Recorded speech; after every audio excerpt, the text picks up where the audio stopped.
கை என்றே செங்காந்தள் மலரை நீ சொன்னால் நான் நம்பவோ?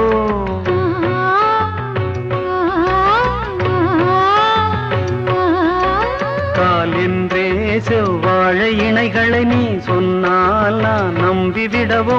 மை கொஞ்சம் பொய் கொஞ்சம் கண்ணுக்குள் நீ கொண்டு வருவாய் காலத்தால் மூவாத உயர் தமிழ் சங்கத்தில்.